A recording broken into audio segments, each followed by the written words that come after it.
تو نبی علیہ الصلوۃ والسلام کی ایک ایک سنت پر محبت کے ساتھ عمل کرنا، اس لیے صحابہ رضی اللہ تعالیٰ عنہم ان سے نبی علیہ الصلوۃ والسلام نے ایک عہد لیا، بیعت لی. کس مقصد پر؟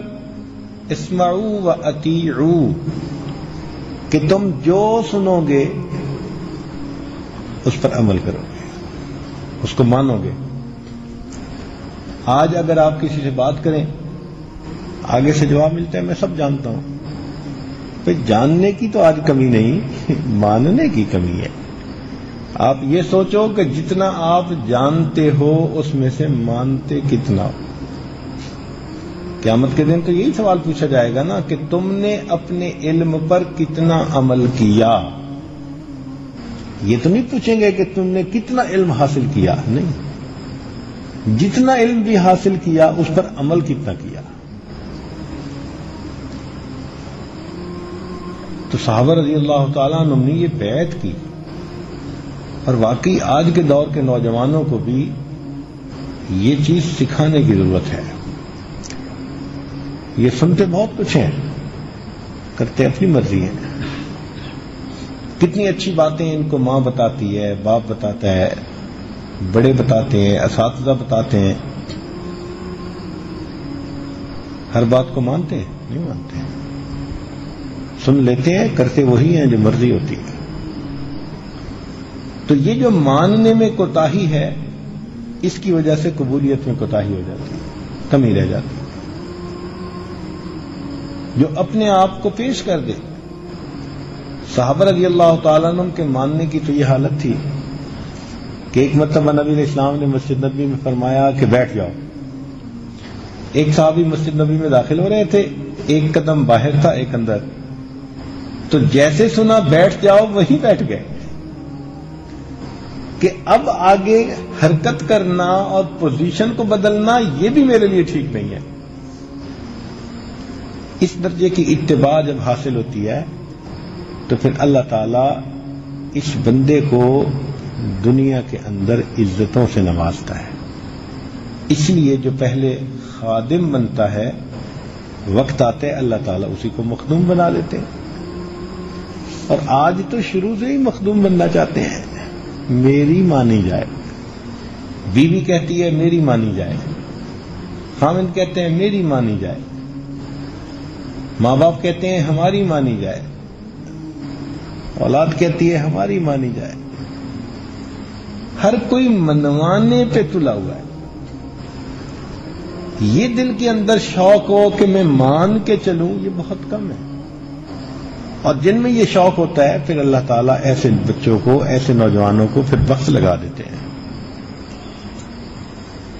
جب صحابہ رضی اللہ تعالیٰ عنہ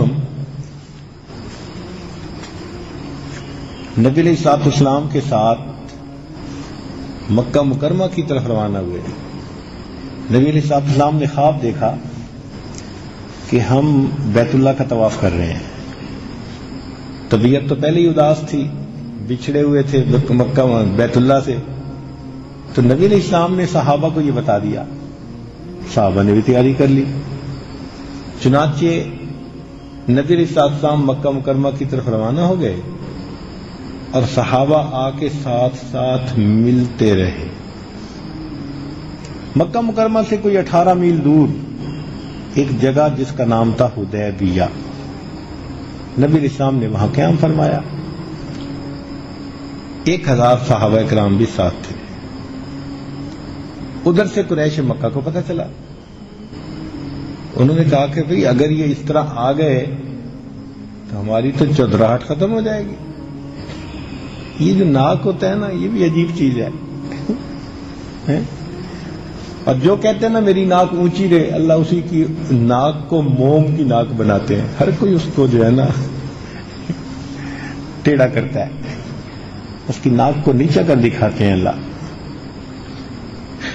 تو قریش مکہ نے کہا کہ بھئی یہ کیسے ہو سکتا ہے کہ اتنے آرام سے یہ آئیں اور طواف کر کے چلے جائیں، عمرہ کر کے چلے جائیں.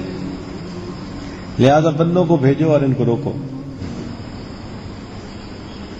نبی علیہ الصلوۃ والسلام نے عثمان غنی رضی اللہ تعالیٰ عنہ کو بھیجا کہ وہ جائیں اور جا کر قریش مکہ سے بات کریں، بھئی ہم لڑنے کے لیے نہیں آئے، ہم جنگ نہیں چاہتے، ہم ایک عبادت کرنا چاہتے ہیں، اب آپ لوگ مہربانی کرو ہمیں وہ عبادت کرنے دو۔ وہ مانتے نہیں تھے، تو عثمان غنی رضی اللہ تعالیٰ عنہ کو کافی دن لگ گئے، کئی دن لگ گئے وہاں پر۔ اس دوران انہوں نے آفر بھی کی، عثمان غنی اللہ عنہ کو کہا آپ اگر طواف کرنا چاہتے ہیں تو آپ کر لیں، آپ کو نہیں ہم روکتے۔ ان کا واہ، میرے آقا تو وہاں بیٹھے ہو اور میں یہاں طواف کروں، کیسے ہو سکتا ہے؟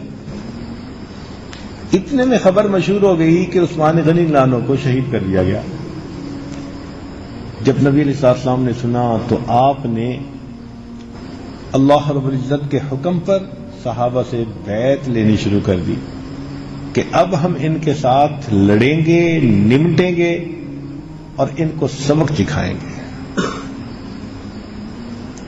اس بیعت کو بیعت رضوان کہا جاتا ہے۔ ایک درخت تھا کیکر کا،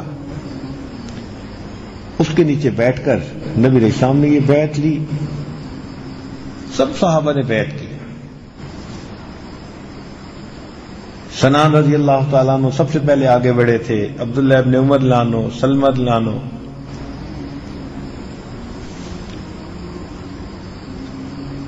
چنانچہ صحابہ رضی اللہ تعالیٰ عنہ پوری طرح ذہنی طور پہ تیار ہو گئے کہ اب ہم نے آگے بڑھنا ہے، اور یہ جو کافر ہیں نا قریش مکہ، بس ان کے ساتھ دو دو ہاتھ ہم نے کرنے ہیں، نمٹنا ہے ان کے ساتھ۔ اب جب اس بیعت کا پتہ چلا کافروں کو، انہوں نے پھر سہیل بن عمر کو بھیجا۔ یہ ایک بندہ تھا جو بڑا باطنی آدمی تھا، سمجھدار تھا، اور بادشاہوں کے دربار میں جاتا تھا، اس کو بات کا سلیقہ آتا تھا۔ متولی کلام ہوتے ہیں نا بعض لوگ، بات کے دھنی ہوتے ہیں، تو یہ ایسا بندہ تھا، حالات کی ججمنٹ کرنا جانتا تھا۔ اس کو بھیجا کہ بھئی جاؤ۔ پہلے اور بھی چند لوگ آئے مگر ان کے ساتھ کوئی بات بنی نہیں۔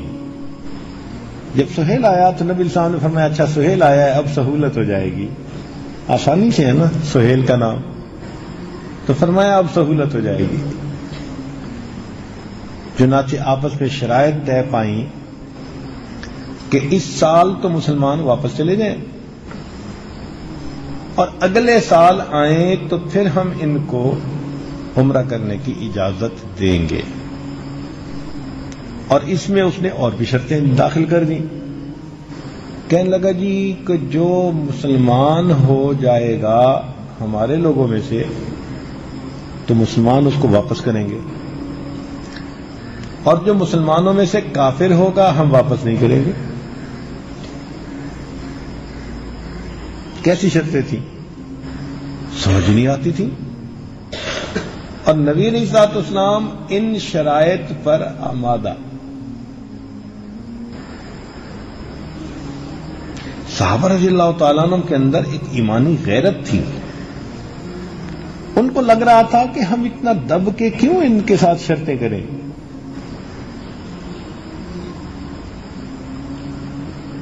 ان کو کہو کہ یہ ہمارے ساتھ لڑ لیں، نہ خنجر اٹھے گا نہ تلوار ان سے، یہ بازو میرے آزمائے ہوئے ہیں، ہم نے بدر احد میں آزمایا ہوا ہے ان کو، کیا ان سے گھبرانے اور ڈرنے کی ضرورت ہے؟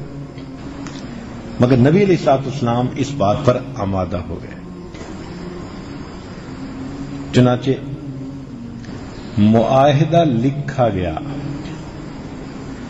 لکھنے والے حضرت علی رضی اللہ عنہ تھے۔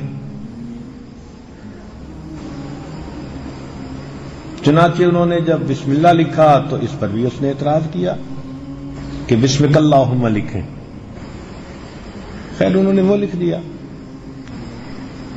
اس کے بعد انہوں نے لکھا کہ یہ محمد الرسول اللہ صلی اللہ علیہ وسلم کی طرف سے اور قریش مکہ کی طرف سے ایک معاہدہ ہے۔